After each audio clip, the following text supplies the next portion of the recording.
are soldered. I don't know if any of you guys have run into something like that, but I think this guy was trying to play mechanic here.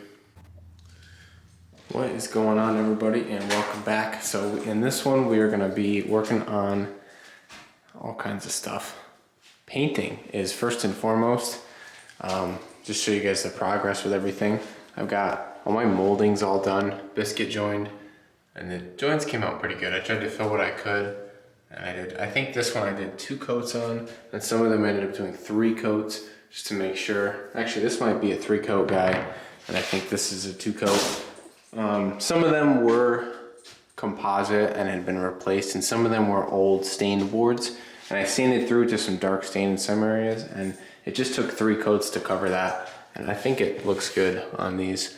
3 coats did well. And I also have the doors off, and I painted the jambs, so that was last night, and I was able to run the jam paint into this section of paint here to give us a nice edge to cut in on.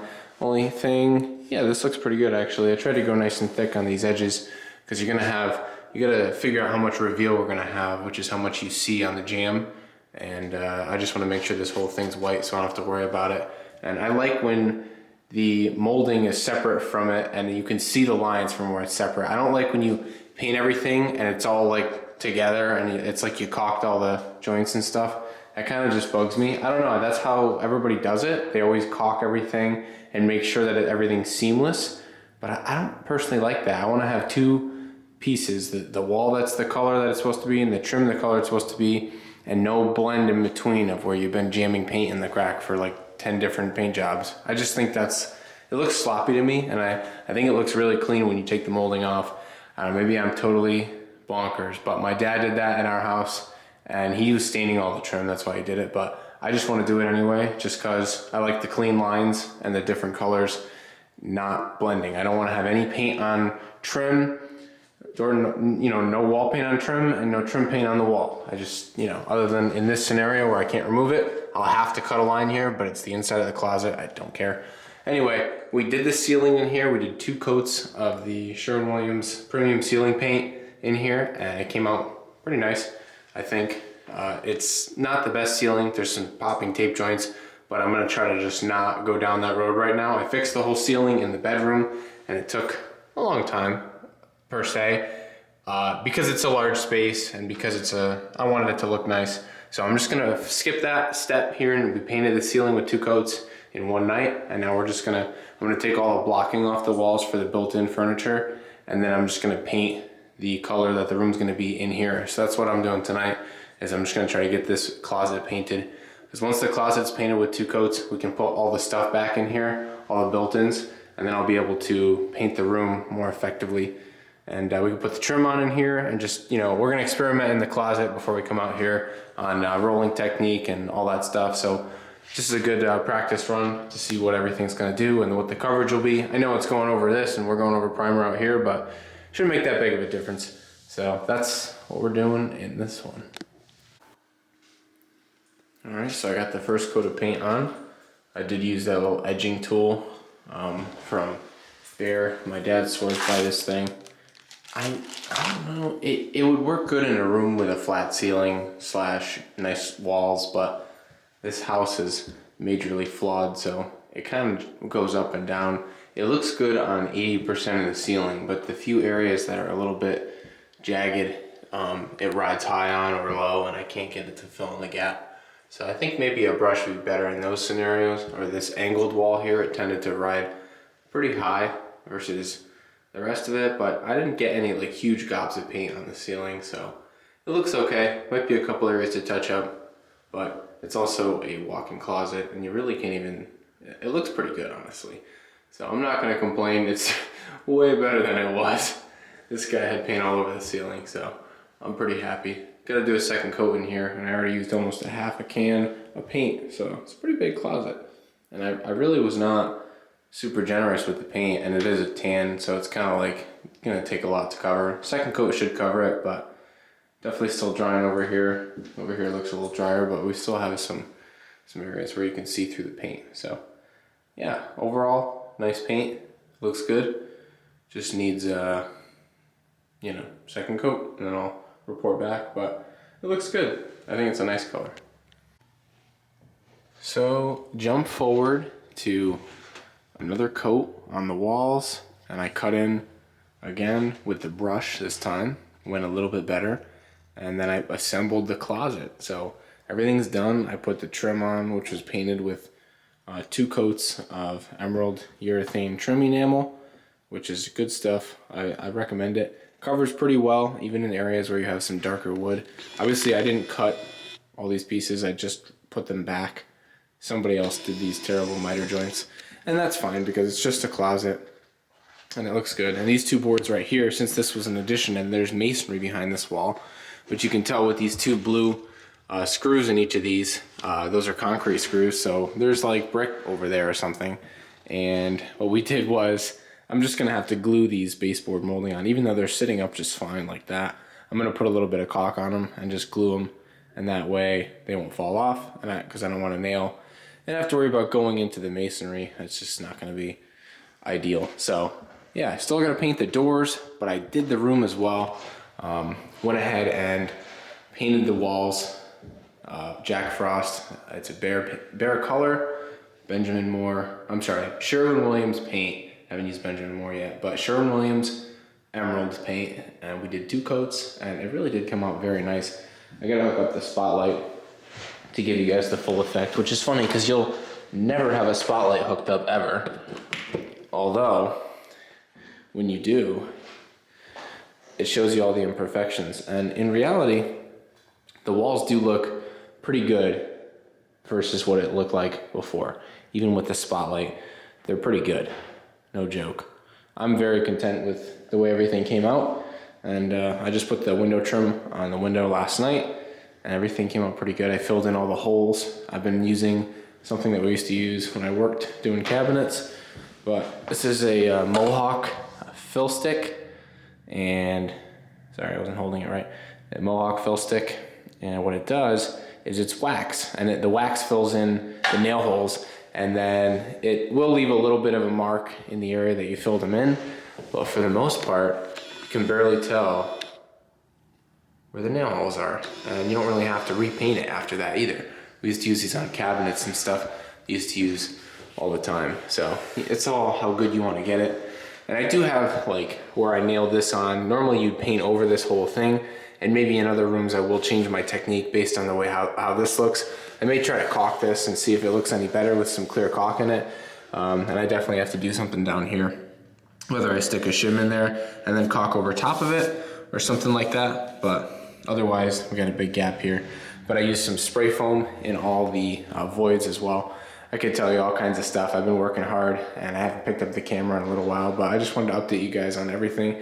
Those of you that do care about the house progress, this room is pretty much done. I'm just gonna work on wiring in some outlets. So I've got an extension cord run all the way into my workspace here, and I have no power at this outlet.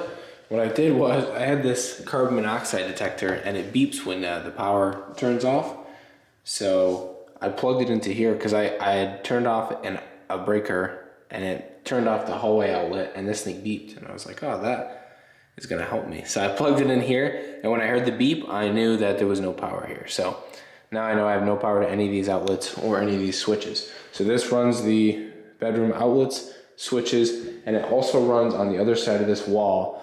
There are outlets in the kitchen, and it runs those as well. So I'm gonna have to label all that on the breaker panel so that if we ever have a problem or have to work on something, it's easy to know exactly where everything is. So that's pretty cool. So I'm gonna get started taking this outlet out. This is the one with the strip screw, and I have some new outlets to put in. I'll show you guys. So I got several outlets wired up. I've been sick, so I have like no voice right now, but it's all good. We'll make do. I've just been installing outlets, so I'll show you guys what they look like. This one I did today. So I had an issue on one of them where on the corner of the box, there was this little ground clip, and the ground's clipped on the edge of the box here, and it broke. So I got a screw and sent it into the back of the box from a different metal box. So it threaded in, and I was able to ground the box. Although I think this terminal is supposed to ground the box as well as provide I guess I don't think it serves the purpose of a ground on the outlet, but I've seen other boxes like this. Dang, my voice is shot. But yeah, so that's pretty much it. I'm gonna go ahead and wire the rest of these up.